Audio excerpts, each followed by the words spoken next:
Assalamualaikum warahmatullahi wabarakatuh. My name is Muhammad Fib Abdul Halim, and I will do a presentation on my final project.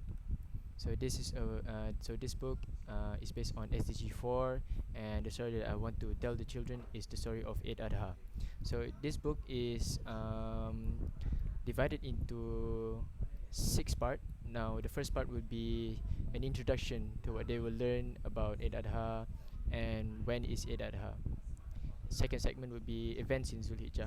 So when we talk about Zulhijjah, there's two things that we normally recognize, which is the celebration of Raya in Malaysia, and the other one would be Hajj. Although Hajj is not necessarily correlates with Eid Adha, but it does mention that is one of the big events in Zulhijjah.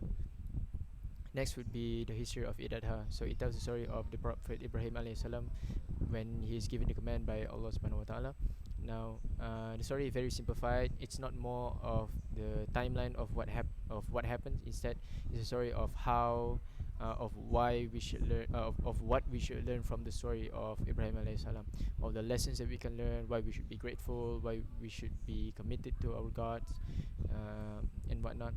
So next will be praise and Qurbani. So prayers. In the morning of Eid Adha, there are two things that we do. First of which is prayer and then khutbah, and then follow up with that is the Qurban.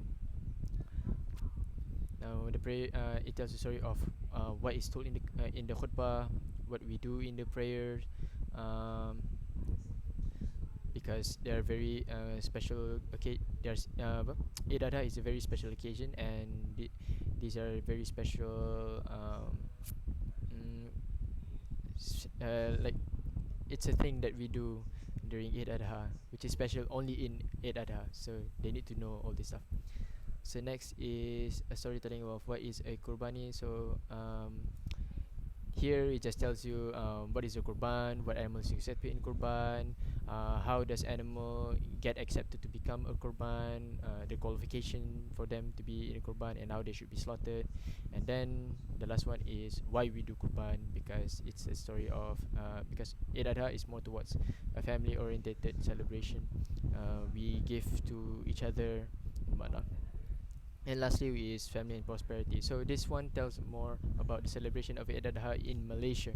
So of course, is what we do with our family, what we do, how does man contributes to the family, how does the woman contribute to the family, and then is what children can expect during Eid Adha, what they do during Eid Adha, which is playing fireworks with their cousins and friends, and all those fun stuff.